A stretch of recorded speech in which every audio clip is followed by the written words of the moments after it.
તો ભૂલીના આવવાથી ઘણો બધો જીવનમાં મારા ફેરફાર થયો છે, એ તમને પણ ખબર હોય ને મને પણ ખબર છે. તો રામ રામ બધાને. તો કેમ છો બધા મજામાં જશો? તો ફરીથી તમારું એક નવા બ્લોગમાં સ્વાગત છે. તો તમને ખબર છે તો હું દરરોજની જેમ આજે પણ આવી ગયો બપોરે. આ બધાને ખાવાનું ચાલુ થઈ ગયું હોય. ચિરાગ તું ચડી પહેલે ને કે તને બ્લોગમાં નહીં લઉં. તો તમને ખબર જ છે કે મારો ભાઈ ગયો તો સુરત, જે મુંબઈનું મને કહી ગયો તો સુરત ગયો તો સુરતથી આવ્યો હોય અને એના ચિરાગુ લાગે ખારી ખારી વસ્તુ લાવે તમને બતાવો. એ ચિરાગ, પપ્પા તારા ઓલે શું લાયા? તારો ખટારો ક્યાં ગયો? દે હું લઈ લઉં. ચા કેમ પડ્યો હોય? તો પોલી તો મારી હોઈ ગઈ છે ને રોવે ને એવું બધું કરે. પોલી હોઈ જાઓ માર છોડી. આ બાજુ એની માં ખાવા બેસી ગઈ છે. તો આ લાયા છે મોટા ભાઈ ચિરાગ માટે ખટારો મિલિટરી વાળો. પપ્પુ બીજું કંઈક લાયા હતા ને પપ્પા? બીજું ચા કણ મેલ્યું? ટ્રેક્ટર ચાઈ ગયું તારું?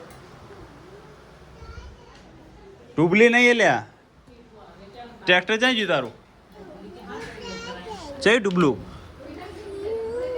એ બહેને પૂછ બહેને કે બહેન કે ટુબલું ચા કણ મેલ્યું? જા પૂછ બહેને જા.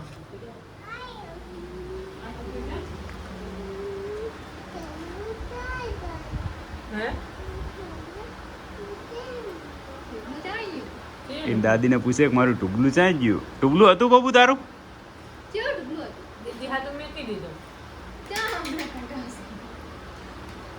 તો એ બબુડી માટે લાયા હતા ટુબલું, એટલે મારી મમ્મીએ હંતાડી દીધું હોય. જો ચિરાગ જાગી જતો તો ટુબલું બબુડી ના પાડો. તો એક બીજું પણ ટ્રેક્ટર હતું પણ ચિરાગે ખોઈ નાખ્યું છે. એનો આખો દાડો આવો કજિયો ચાલુ હોય. જુઓ ગાંડા છોકરા. ફાઇનલી વરસાદ ચાલુ થઈ ગયો છે, ટપ ટપ ટપ ટપ ટપ. અને અમારા ચિરાગે મુહૂર્ત કરી નાખ્યું નાવાનું. પપ્પા એને આવી ગયા છે જમવા. પપ્પા એના માટે ચોકલેટનું આખું બોક્સ લાવ્યા છે. ત્યારે ઘડી થઈને ચોકલેટ યાદ આવ્યા કરે. ચા ચોકલેટ પપ્પાને કે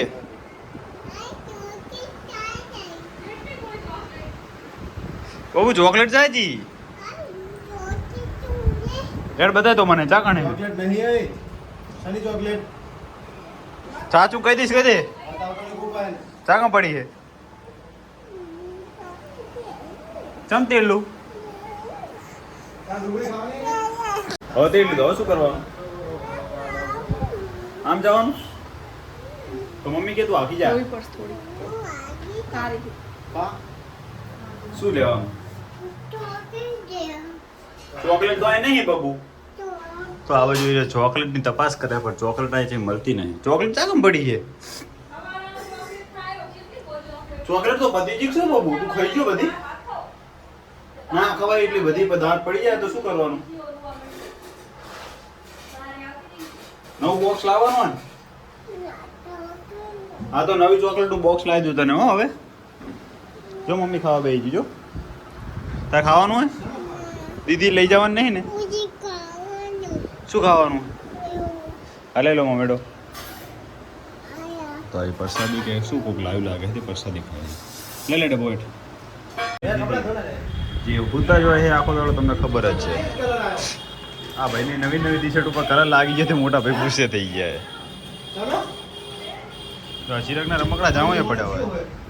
આ વરસાદ જો મસ્ત ઝરમર ઝરમર ચાલુ થઈ ગયો.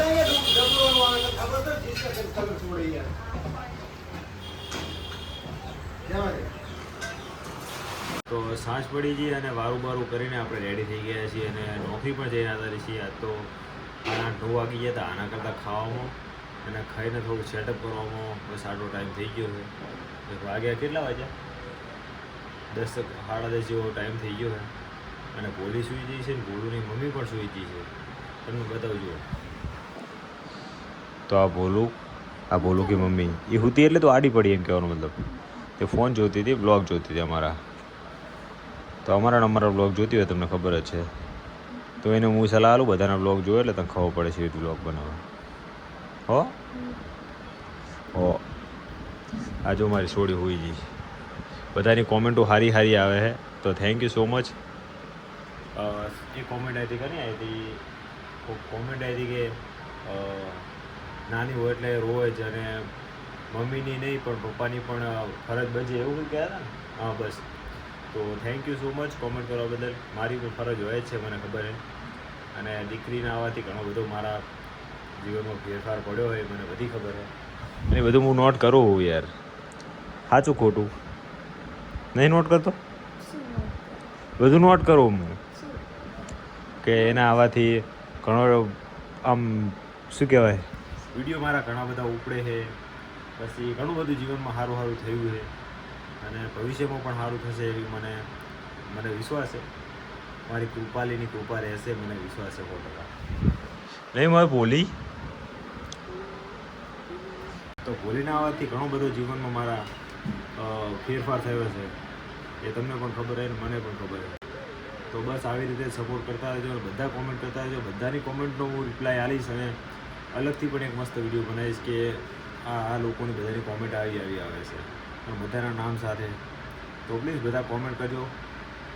તો આજ આપણો વિડીયો કંઈક આવો રાખીએ કે આમાં જેટલા પણ લોકો કોમેન્ટ કરશે ને બધાનું આપણે અલગથી આખું લિસ્ટ બનાવીને નામ સાથે વિડીયો બનાવીશ કે આ ભાઈને આ કોમેન્ટ આવી હતી ને એમના જવાબ પણ આપીશ.